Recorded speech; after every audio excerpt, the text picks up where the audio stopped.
Buenos días a todas, a todos los comunicadores y a las mujeres y hombres que viven de su trabajo, que nos escuchan desde sus casas, desde sus domicilios. Hoy celebramos el Día del Trabajo en condiciones totalmente atípicas. En esta ocasión no hay congregaciones en plazas públicas y gran parte de la fuerza laboral del país está en su casa. Es tiempo de solidaridad y quizá más que nunca es importante reconocer que la lucha de muchos trabajadores y trabajadoras que anteriormente no gozaban de ningún tipo de derecho, hoy, a pesar de las circunstancias, nuestras leyes prevén que no es correcto abandonar a su suerte a miles de personas que entregan parte de su vida a empresas y negocios. Aunque también las mismas circunstancias que atravesamos nos muestran cómo una gran parte de la población lidia con los efectos de más de 30 años de una política neoliberal que llevaron a miles, millones de mexicanos a vivir al día, sin capacidad de ahorro y sin seguridad social. En el proyecto de transformación del país que llevamos a cabo, el trabajo dejó de ser un tema relegado, marginal, y ha vuelto a la posición central que nunca debió haber dejado. Porque cuando hablamos de trabajo, hablamos de personas. El trabajo es el generador de la riqueza, la principal fuente de ingresos de las familias mexicanas, la actividad que nos confiere identidad y mediante la cual desarrollamos una vocación. Sirva, pues, este 1 de mayo como una oportunidad para hacer un recuento de los logros hasta aquí alcanzados, pero también como un recordatorio de lo mucho que tenemos por recorrer hasta lograr que el trabajo sea una actividad que dignifique y remunere adecuadamente a todas y todos los mexicanos. En 17 meses de esta administración, se impulsó una nueva política de salarios mínimos. Este año el salario mínimo pasó de 102 a 123 pesos diarios, mientras que en la zona libre de la frontera norte llegó a los 185 pesos al día. Sumado al aumento de 2019, el salario mínimo ha recuperado en 2 años 35% del valor que fue perdido durante 3 décadas en que imperó una nociva política salarial. Estos aumentos han puesto en evidencia que la amenaza de la inflación no era otra cosa más que un mito. Las evaluaciones apuntan a que la nueva política de salarios mínimos no ha presentado efectos negativos en los precios de los productos de consumo, pues la inflación anual fue de 3.2% en marzo. Más aún, según datos del Instituto Mexicano del Seguro Social, el salario promedio aumentó un 8% en los últimos 2 años.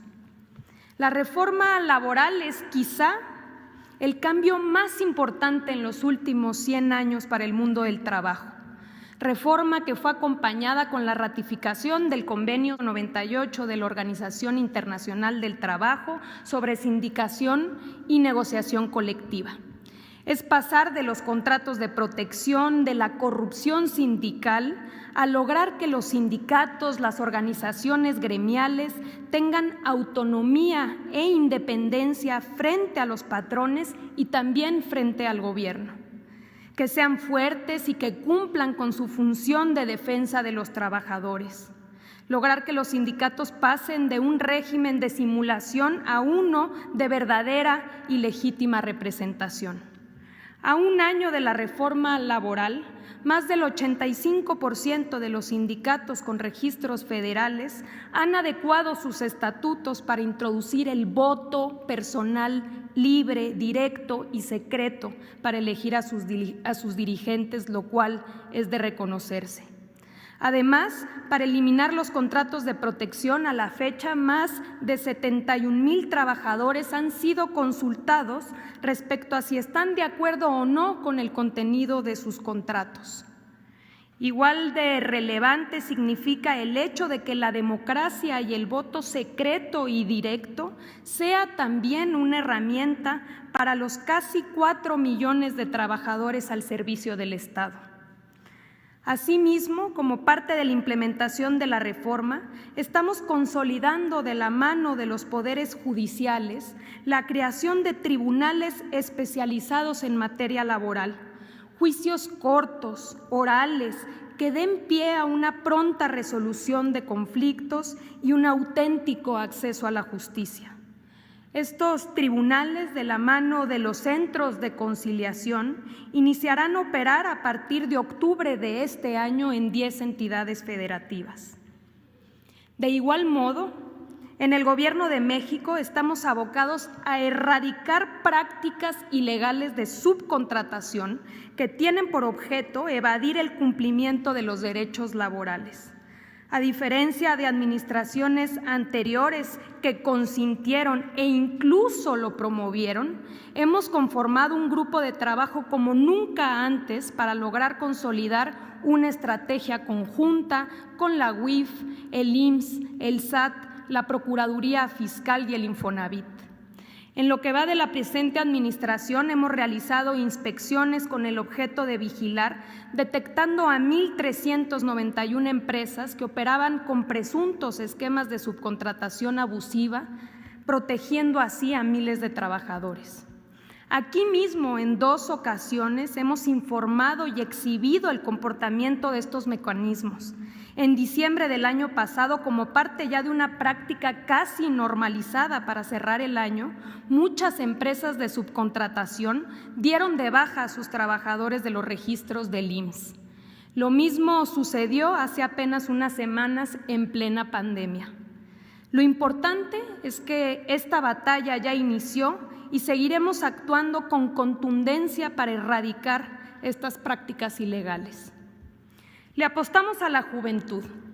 Nunca se había invertido de manera tan contundente en una nueva generación con ganas de trabajar que carecía de oportunidades. Más de 1.200.000 jóvenes han recibido capacitación laboral a través del programa Jóvenes Construyendo el Futuro, recibiendo una beca mensual de 3,748 pesos y seguro médico. Esta generación se está formando y adquiriendo experiencia y se encamina para ser una fuerza laboral mejor preparada y por ende con mejores posibilidades. Estos no son datos fríos, detrás de cada cifra hay una historia de vida. Es muy inspirador notar las relaciones y los lazos que se han forjado entre tutores y aprendices. Los primeros enseñan de sus oficios y su experiencia y los segundos entregan su esfuerzo, su creatividad, fortaleciendo así a las empresas y negocios. Se está generando así comunidad. Finalmente, que sirva también este 1 de mayo para decirles a las mujeres trabajadoras que no están solas, que con la implementación del principio de proporcionalidad por razón de género en la reforma laboral, estamos impulsando cada vez más que haya mujeres en las directivas sindicales, que tenemos la convicción de que el trabajo digno comienza en el hogar y que por eso recientemente el Estado mexicano ratificó el convenio 189 de la OIT y puso en marcha el programa piloto de incorporación de las trabajadoras del hogar a la seguridad social. Comenzamos así a saldar una deuda histórica con un sector cuyos derechos habían sido de los más vulnerados. Que no podemos descansar hasta que tengamos espacios laborales libres de violencia. Y por eso, de la mano de InMujeres, desarrollamos el modelo de protocolo para prevenir, atender y erradicar la violencia laboral, para prevenir la discriminación por razón de género, así como la atención de casos de violencia, acoso, hostigamiento sexual en los centros de trabajo. Que se ha logrado reducir en casi 3% la brecha salarial entre hombres y mujeres y que vamos por más. Y que políticas de inclusión como las impulsadas por el Gobierno de México a través de sus programas prioritarios, según datos recientes del ENOE, se registra un incremento de la tasa de ocupación de mujeres jóvenes, la cual pasó de 42.7% en diciembre de 2018, cuando arribamos al gobierno, a 45% apenas en marzo, lo que significan 300,000 mujeres jóvenes más incorporadas al mercado laboral. Por último, todos tenemos que reconocer que estos momentos difíciles nos ponen a prueba. Es momento de sacar lo mejor que tenemos como personas. Hoy más que nunca hay que ser solidarios y responsables. A todas y a todos nos toca velar por las fuentes de empleo y la cobertura médica para proteger los ingresos y la salud de las y los trabajadores ante la pandemia del COVID-19, tal como lo están haciendo con enormes esfuerzos la mayoría de los empresarios de nuestro país. Llevamos 17 meses de un gobierno que trabaja por las y los trabajadores y que lo seguirá haciendo hasta que todas y todos, sin excepción, podamos acceder como fruto de nuestro trabajo a una vida mejor. 1 de mayo, Día del Trabajo. Gracias, presidente.